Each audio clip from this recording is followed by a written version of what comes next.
መረጋጋትና ከራስ ጋር መሆን። ራሳችንን እናዳምጥ። እውነቴን ነው። ቁጭ ብለን እናዳምጥ። እንዲያው ምን እንደሆነ አንዳንድ ጊዜ እንደው ከሰው ተለይቶ ራሱ እንኳን አንድ ቀን ራሱ ቁጭ ማለት ብቻ ነው። ዝም ብሎ ቁጭ ማለት ዝም ብሎ እኮ ነው። ምንም ሳትጸልዩም ቢሆን እውነቴን አንድ አቡነ ዘበሰማያት ጧት አድርሳችሁ ቁጭ ብላችሁ ዝም ብላችሁ አስቡ እስኪ። ቆይ እኔ ማን ነኝ? ስሜ ማን ነው? እኔ ምንድን ነኝ? ሰው። እኔ ምንድን ነኝ? ክርስቲያን። አሁን ምን እያረኩ ነው? እንደዚህ።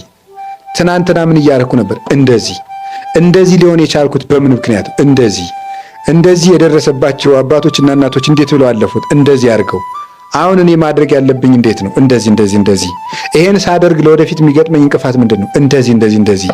ለዚያም መወስደው መፍትሄ ምንድን ነው? እንደዚህ ብሎ ማሰብ ይፈልጋል። አሁን እኮ ማሰብ የለም። የሚያስብ እኮ ሰው የለም። ይቅርታ ስለጠቀለልኩ፣ ግን ስለማናስብም ጭምር ነው። ሰይጣን ምንድን ነው የሚያደርገን ካላችሁ፣ እንዳናስብ ነው የሚያደርገን።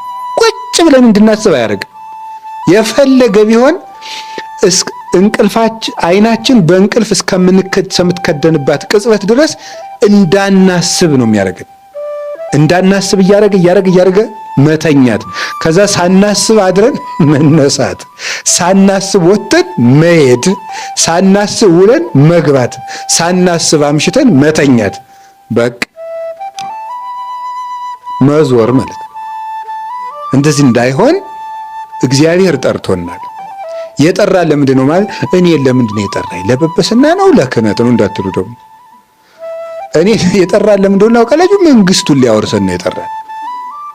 የሹመት ዲቁና ጵጵስና ቅስና አይደለም፣ መንግስቱን ሊያወርሰን ጠርቶናል።